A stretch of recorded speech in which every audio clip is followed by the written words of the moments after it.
Hello and welcome to IP Study Video Lectures, and today we are going to discuss Chapter 1 from Grade 7 Social Science, and the name of the chapter is Historical Evolutions. And in this chapter we are going to discuss some important topics, and these are old and new terminologies, sources for studying medieval Indian history, broad historical trends in the medieval period in India, old and new religions, and lastly Renaissance. So, in the previous grade, we have already studied about history and what history is, right? So, we know history is the study of the past events, and history can be divided into three periods. Firstly, ancient, medieval, and modern. So, these three periods, they are categorized on the basis of change in economic, political, and social structure. And these periods, they have a specific events or they have unique characteristics. Okay. So now let us discuss the chronological order of medieval period. So when we talk about the medieval period, we can see that the medieval period in Europe lasted from 500 CE to 1500 CE. So by CE it means Common Era. So when we talk about the medieval period in India, it is subdivided into early medieval period and the late medieval period. Okay. So early medieval period in India, it starts from 700 and lasts up to 1200 CE. And in this period, we see the rule of different kingdoms or dynasty like Palas, Pratiharas, Rashtrakutas, Cholas, and Rajputs. When we talk about the late medieval period, it starts from 1200 and lasts up to 1750 CE. And in this period, we see the invasion and rules of the Turks, the Afghans, and the Mughal. Okay. So, this word medieval, it is derived from the Latin word medium aevum, which means middle age. Okay. And to understand this in a easier manner, we can say that the medieval period is the period between the ancient and the modern. Okay, so this period between ancient and the modern period is the medieval period.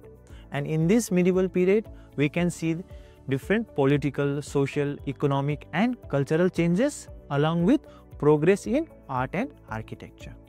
So now let us discuss the first topic, that is the old and new terminologies. Okay. So we know that India has been known by different names throughout the history. So let us see what these names were. Firstly, Bharatvarsha and Jambudvipa. So this term Bharatvarsha has been described even in Rig Veda and Vishnu Purana. Meanwhile, the term Jambudvipa or the land of the Jambu tree, denoting the South Asia or the Indian subcontinent, has been mentioned in Puranic or Buddhist text. Another name used for India was Aryavarta. Okay, Aryavarta means the land of the Aryans, and this name was used to denote the land between the Himalayas and the Vindhyas. So, apart from this, Jain Avesta, the sacred book of Parsis, also mentioned the name Sapta Sindhu or the land of the seven rivers for the northwestern part of the India. Okay. Greeks also used the term Indoi for the Indian people or the people living in India, and this name was based on the name Indus. So, now comes the term Hindustan. So, Hindustan and Hind were very popular during the medieval time, and the term Hindustan was first used by Minhaj-e-Siraj, a Persian scholar, and he used this term to denote the region of Punjab and Haryana and the land between the Ganga and Yamuna river. Later on, the Delhi Sultanate also used this name, but this time they used this name to denote the area between the Indus and the Brahmaputra and the Himalayas and the Vindhyas. So, the name of India has been different in different periods of history. So, let us see how this word Hindu came actually from the word Sindhu. So, as we know that the river Indus or Sindhu forms the western boundary of India. So the invaders or the visitors from the northwestern part of India, they pronounced SH with H. S with H. As such, Sindhu became Hindu. Thus, the land or the people living toward the eastern part of river Indus became Hindu or Hindustan. So now let us see the second topic, that is sources of studying medieval Indian history. So historians use different tools to study history, okay, and these tools also include archaeological sources and literary sources. So when we say archaeological sources, it includes inscription, monuments, paintings, coins, and so on. On the other hand, literary sources includes autobiographies, biographies, travelogues, court chronicles, and so on. Now let us see archaeological sources. So when we study history through the material remains of human lives, it is called archaeology. Okay, and when we talk about the material remains of human life, it includes monuments, paintings, sculptures, inscriptions, coins, and so on. So these are all the archaeological sources. So now let us study about monuments and buildings. So monuments like tombs, temples, okay, fort, and they gave a lot of information about that particular period. Okay, so who built it, who was the king, or the culture of that period. So we understand through these monuments. Okay, for example, the Jain temple at Mount Abu or Brihadeshwara temple at Tanjore. Also, monuments can be big or small, or it can be compact, or it can be in ruins. So now let us discuss about inscription. So inscription can be found in pillars, coins, monuments, or even seals. Okay, so what are inscriptions? Inscriptions are writing engraved on the solid surface, and they provide little information. However, these information are very important. Okay, for example, we can see this Tamil inscription in the given picture. So this Tamil inscription gives us the idea about a social system that opposed the caste system. So now let us see coins. So coins are another valuable source of information. Okay, they give us idea about the ruler who minted it, when it was minted, okay, and the prevailing economical condition of that period. Okay, in the medieval period, we can find coins mostly made up of gold, silver, and other some alloys. So now let us discuss about sculpture and painting. Sculpture and paintings give us information about the art and architecture of the medieval period. In the medieval period, the material used to make sculpture was mostly bronze, stone, or even wood, and the sculpture was made or created to depict god, goddesses, queen, or even queens. So when we talk about paintings during the medieval period, two kinds of paintings we can find: murals and miniature painting. And the most famous school of miniature painting was the Mughal school. So now let us discuss about the literary sources.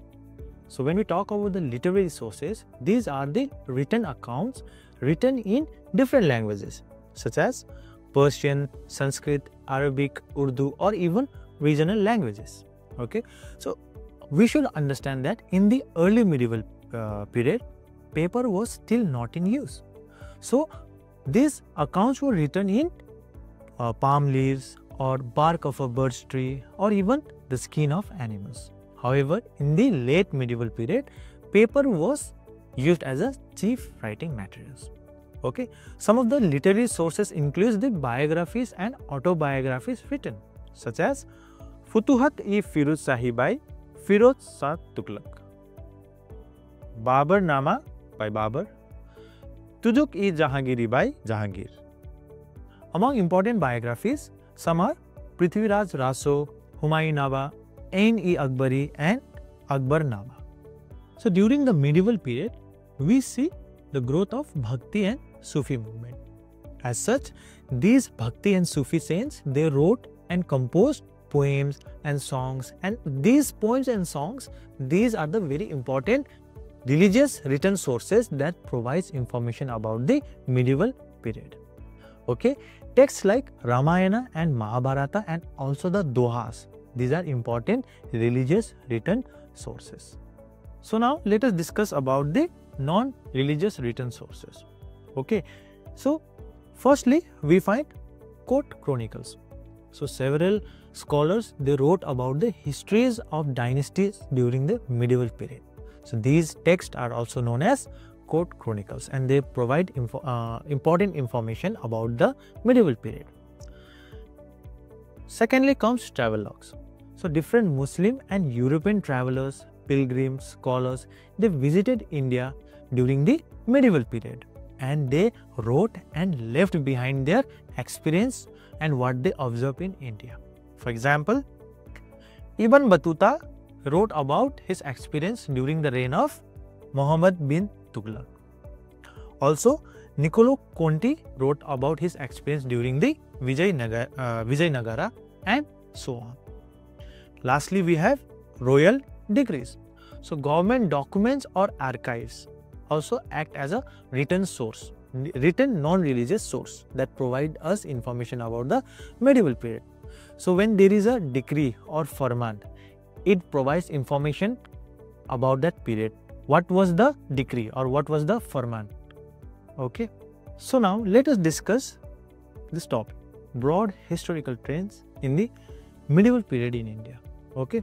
Firstly, we see the social and economic changes. So during the medieval period, we see a lot of changes and introduction of new technologies. Okay, technologies such as Persian wheel was introduced in agriculture, spinning wheel was introduced in weaving, and firearm was introduced in combat. Not only this, we also see introduction of new food items like potatoes, corn, chilies, and there was also migration of people from one place to another in search of new or better opportunities. As a result, there was a clearance of forest for providing new space for agriculture. And when we talk about the social change, we see that many forest dwellers were forced to migrate from that area or work as a peasant. They were influenced by the chieftains, priests, monasteries, or even they were made to pay taxes to the local lord. As a result, there was a difference, social difference among them, and this social difference led to the division of society into different jatis. When we talk about the political change during the medieval period, we see the rise of different regional kingdoms throughout the country. For example, the rise to prominence of Rajput in the central or northern India. These Rajput belong to the Kshatriya caste. Apart from this, the four important clans that played an important role in the history of medieval period were Pratiharas, Chauhans, Solankis, and Pawars. They called themselves Agni Kulas. So now, in the later medieval period, the Turks came from the northwestern part and they set up the Delhi Sultanate and later Mughal Empire. And with this, we see a drastic change in the lives of Indians. The custom of granting land by the rulers to the nobles in return of regular tribute and military help become a significant political trend in this period. Also, we see the flourishing of trade and commerce along with introduction of better systematic assessment of land revenue during this period. Along with the revival of Hinduism, we also see the emergence of tribal groups. Also, the Bhakti movement and Sufi movement become important, and they played an important role in bringing religious reforms during this period. So now, let us see the new topic, that is old and new religion. So during the early period, Hinduism spread more rapidly, and the kings or the rulers also supported the temples by giving them lands, and in return the Brahmins, who were mostly the priests, they legitimized the rulers' rule. Another important role was played by the Bhakti movement. Bhakti movement played an important role in the overall spread of Hinduism during this time. However, at the same time, Islam was also introduced and it also spread rapidly during this period. Islam was introduced by the Arab traders, but later with the arrival of Turks, the Afghans and the Mughals, Islam became very popular. Sufism also became very popular in this period. It spread, and when it interacted with other religions like Hinduism and Buddhism, it led to the creation of new ideas and practices. So, when we talk about the Renaissance, it was a cultural movement that took place between the 14th and 17th century. It began in Italy and it spread throughout the Europe. So, Renaissance is a French word which means revival or rebirth.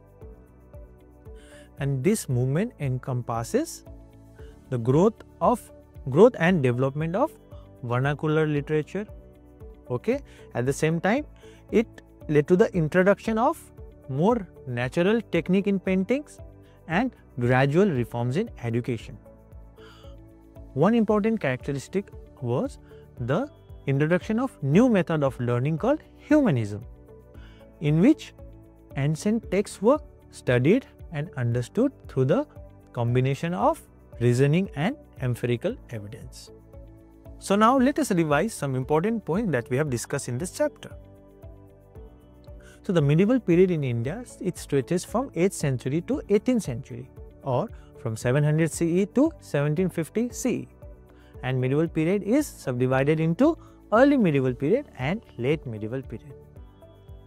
During medieval period, we see changes in social, cultural, economic and other aspects.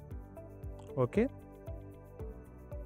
India has been known by different names such as Bharatvarsha, Aryavarta, Hindustan, Jambudvipa and so on.